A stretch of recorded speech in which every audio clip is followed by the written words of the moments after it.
Alright everybody, welcome back to another Xvault gaming video. Xvault here, and today I'm going to break down the PlayStation State of Play event that took place today, October 27th, 2021. And boy, do we have a breakdown. Let's go ahead and jump to it.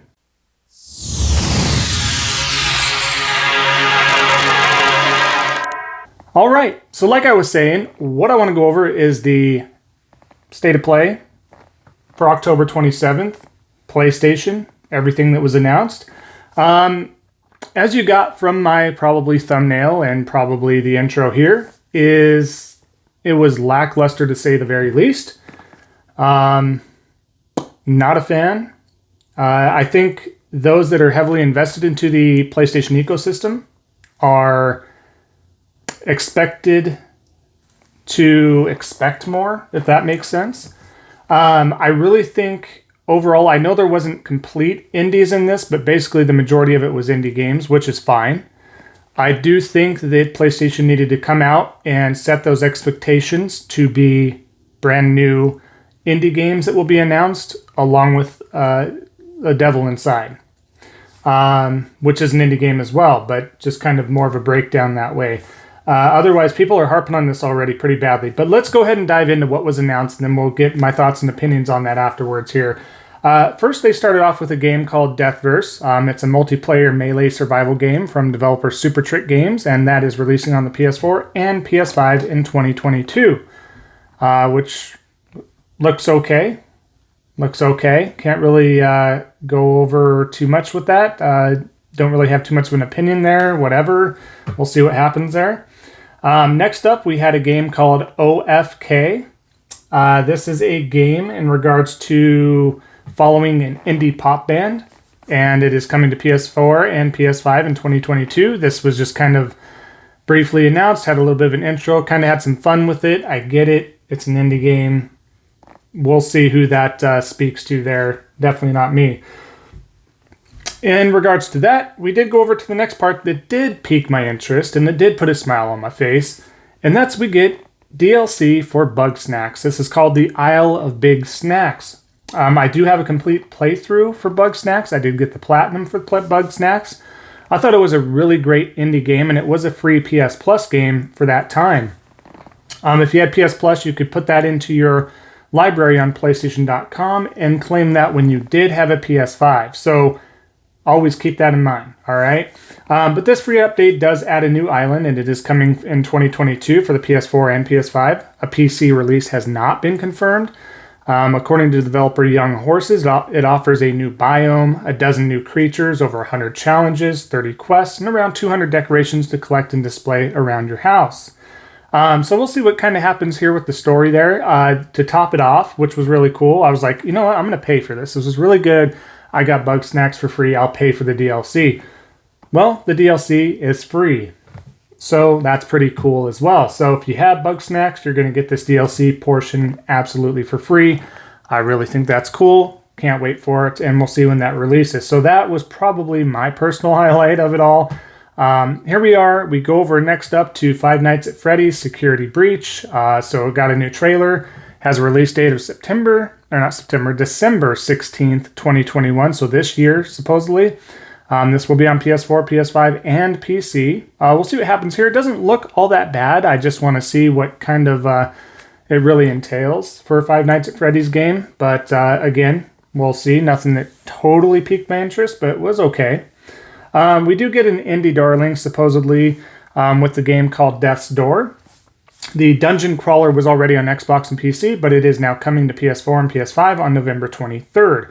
Those who pre-order get Titan Souls as well, which was the developer's previous title, and it's also coming to the Switch. So I heard a lot of good things about the Death's Door game, and we'll kind of see what happens there. I might give it a go. We'll see.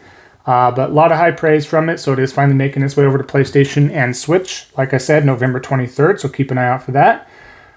So for those big King of Fighters fans, we have King of Fighters 15. There is an open beta coming, and the game is releasing on February 17th of 2022 for the PS4, PS5, Series X, S, and PC. There will be an open beta that does happen in November, like I said. So There is a cult following for fighting franchises in general, and especially King of Fighters. That's not necessarily myself, so again, I don't care, but that may not apply to everybody out there. We also got a little kart rider, the drift game coming out. The trailer showed more gameplay, and that is a free-to-play racer on top of that will be coming to PS4, PC, and Xbox One in 2022. There will also be a beta on December 8th. The PC version is still listed for 2021, so it's unclear if the versions will release on the same day. It looks cute, looks fun. I like kart racers, but again, a free-to-play kart racer. This is being announced on a state of play. We'll see what happens. I'll probably give it a go. I love kart racers, but whatever. Next up on the table, we do have a game called First Class Trouble. This will be a PS Plus game that you can claim on November 2nd. So keep an eye out for that. I will be doing a PS Plus games. Those were technically leaked, but I will go in detail on what those games are in the next video. But this First Class, this is a social deduction game and is coming to PlayStation Plus for both PS4 and PS5 users. It's part of a November lineup of games starting on November 2nd, like I said. But this is a game that's kind of, it is a little intriguing. It has my curiosity. It's kind of like an Among Us game, but a little deeper, so to speak. So there's a lot to it, and we'll go over that game a little bit more tomorrow. Next up, we did have a supposedly AAA title here, and this is the next Star Ocean game called Star Ocean: The Divine Force. The gameplay field trailer said the game was coming to PS4 and PS5 in 2022 sometime.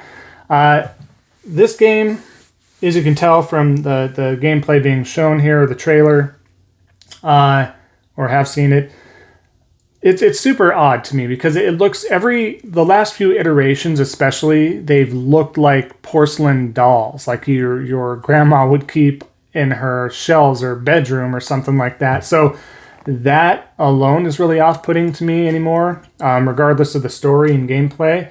And then the main character has this Ultimate Warrior-like hair that looks like a wig. So, I don't know. I'm going to probably give this one a pass. I used to be a huge Star Ocean fan. I do love my RPGs here and there anymore. But, yeah, that one kind of missed the mark for me. But we'll see. Some aspects of it look pretty cool. And other aspects did not. So, we'll see. We'll see. And then they finalized everything here with a look at Little Devil Inside. The trailer did give a longer peek at the gameplay. It is coming to PS4 and PS5 in 2022. The game's website also lists PC, Xbox One, and Nintendo Switch as platforms. So that'll be coming everywhere, which is to be expected for the most part with this game. But PlayStation has been promoting it pretty heavily. So we'll see what happens here. They didn't. This trailer in particular, especially the beginning of the trailer, was really slow. Very kind of warm to the touch, I would say, if I was trying to describe it as far as getting going with what to expect. It does look interesting. I do like the presentation. The graphics look unique. The game as a whole looks really unique with a little bit of ragdoll physics, story, and whatever else they happen to throw in there, right? So it was okay there as far as that's concerned, but that's rounding out the just over 20-minute state of play. And boy, overall, was a lot of people really kind of burned on this, including myself. I mean, a lot of us, because they didn't set those expectations to be an indie showcase for the most part, I know myself included, was really looking forward to the next sneak peek or next whatever announcement for Final Fantasy 16. I'd even taken some more of a deeper look or more of a look or a trailer for Forspoken. It just really have anything else out there from a third-party dev and see what kind of happens there. But at this point, the expectations were not set right. That's the problem. So most PlayStation fans are going to be like, "Oh man, that was rough. What was that?" And that's being us really critiquing, and that speaks volumes to those of us that are in the PlayStation ecosystem, heavily invested. We expect better. We expect better communication, stuff like that, which should have happened.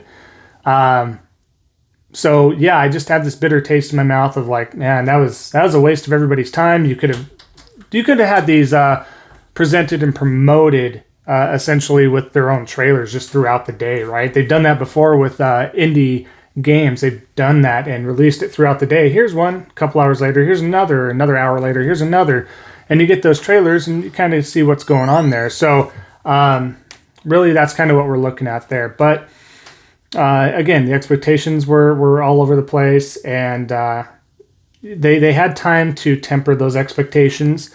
I know they don't want to. They want a big turnout, but you can't do that. All these polls and everything I'm seeing everywhere, it's thumbs down. It's very bad. Grade from A to D. It's getting Ds for the most part, pretty heavily. So I'm still trying to wrap my head around it. So the other part of that is, it's not like, I mean, we're upset about that event, but we're not upset about the ecosystem as a whole. There's plenty to play. There's a lot of things being released. We had a snippet of Horizon Forbidden West just yesterday or the day before, and at the time of this recording, and it showed more smooth gameplay of the game, right? And it looked phenomenal, and that got everybody hyped up again. So you can show that, get the hype, and then we're going to have a presentation like this. But, February, that game's coming. It's not far off. We have plenty coming out. We just got another third-party Guardians of the Galaxy that reviewed very well, and so on and so forth. But I'm not going to keep beating it over the head there, but I do want to make a comment. I did see a few comments from the bots out there today, and they're stating, keep that same energy, and you're going to defend this presentation, and blah, blah, blah, blah, blah. And, you're just making yourself look like a moron, like an idiot. Knock it off. This was a bad presentation. There's no ifs, ands, or buts about it. Yes, there's going to be some fanboys out there, and I'm sure are defending it to the core. I'm not defending it. It was bad. I just stated that multiple times. But don't go out there and be like, that makes you look like a complete idiot. It does, because you're sitting there just jonesing for like, yeah, Xbox. Like, yeah, this was bad. Has everything that Xbox shown been a hit out of the park either? There's no reason to sit there and compare it immediately as soon as it's done just to get on that point, right? I mean, that's just such an idiotic, I can't say it enough, an idiotic statement. Most people are not going to defend this. So get off your high horse. That doesn't damage the brand. It doesn't damage the games coming. It doesn't do anything like that. This needs to be a learning experience for PlayStation. I would like to know who was in that office and thought, hey, you know what? Let's not communicate what the expectations are, and let's not communicate what's going to be happening there. So as well as sitting in the office and being like, this is going to be a great state of play. We should totally put this together. Again, release the trailers throughout the day. Give them their time, because this hurts the devs to a point as well, because you got a lot of angry fans out there that are kind of upset about that, right? They just, and it kind of, they take that out on the devs, and what a piece of garbage game, this and that, because they were expecting more. That's not the devs' fault. PlayStation, you need to do better when it comes to presenting, and to temper those expectations, and to communicate. End of story. Let's not have this happen again. We had something like this happen similar. I thought you would have learned from that state of play, and here we are revisiting it at this point, and I expect better, and I know your fans expect better. So please do better. Temper the expectations and communicate, and things will go over a lot more smoothly. We understand there's indie games, and indie games are fantastic, such as Hades and countless others. You got to communicate, okay? I feel like I'm talking to a child here, trying to figure that out. That's not the case, but as a fan, you have to communicate, and you have to set expectations, and just really feel the room, read the room, stuff like that before you release things like that, okay? That's all I'm trying to say there. So it is what it is at this point. Hopefully they can move on and go from there. But we'll wrap it up here. I appreciate you sticking with me. Let me know your thoughts and opinions below. Do you share my same feelings? Did you view the state of play? What did you think? Am I on track? Am I off? Do you have differing opinions? Or again, do you agree? Let me know. So thank you again, everybody, for following up. We'll do the next video will be a PlayStation Plus, the expectations and what we're getting and everything like that here with the next video. So look forward to that. We will also be doing a Friday the 13th special stream on Friday, and we also will do one for Halloween evening on Sunday. So stay tuned for both of those and join us as we have fun with Courtney and Magna Rex. So with that, we'll go ahead and wrap up the video. And without further ado, go ahead and follow me on Twitter, Instagram, join the Discord if you'd like. And if you are new to the community, please like, comment, and at the very least, subscribe. Help out a small streamer like this. Thank you all again so much for your support. And we'll go ahead and wrap it up here like I keep trying to do. Apologies. And we'll see you next time on the next Xvault gaming video. And until then, take care.